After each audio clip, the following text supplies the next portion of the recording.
We brought our son home and everything was fine for a little while, but then when he was about 3 weeks old, he started to need more effort to settle to sleep. I was rocking him and feeding him to sleep, patting him to sleep. I think a lot of parents fall into that trap, but I'd put him down and he would wake up instantly. It just didn't work. So then at 3 weeks, I found Alison on the internet, and she came to our house and did a consultation with us and took me through a lot of techniques on how to settle him to sleep with minimal intervention. And I've honestly never looked back. He is a really good sleeper, and my second child came along and she's a great sleeper too now. I put them to bed at 7 p.m. and I go and get them at 7 a.m. And sometimes they wake up a little bit earlier than that, but they just lay there, talk to their teddy bear, cuddle their comforter, and I can go and get them at 7, and they're very happy with that.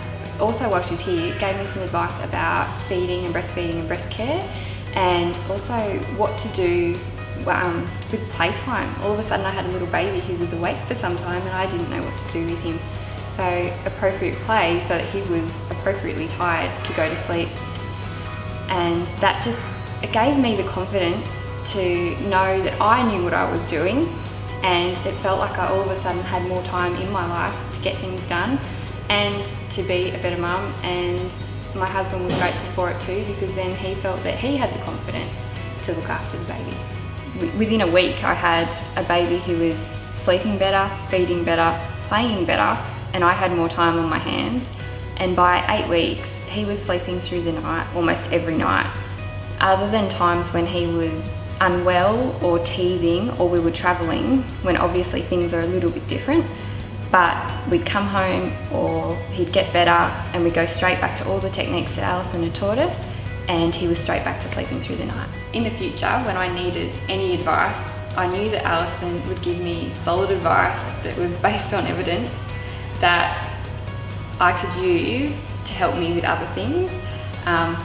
There were always times when I needed advice on things, but you ask friends and you'd get 10 different answers to the same question and you weren't ever sure whether it was the right answer.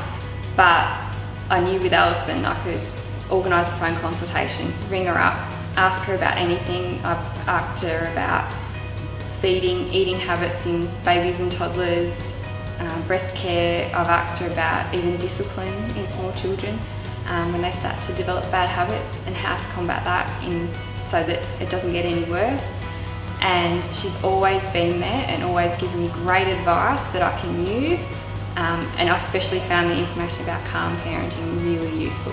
I've had a lot of people over time ask me why my children sleep so well when theirs just can't, and I always put it down to Alison's techniques and the information she's given me and the confidence she's given me to be able to look after my kids. Even when my little boy went to daycare for the first time and he had a nap when he was there, and the daycare mum didn't even have to do anything. He just took his little comforter, went in and had a nap, and she was astounded at how a little boy on the first day of daycare could just go in and have a nap. And I'm sure it's because of the good sleeping techniques that Alison has taught us.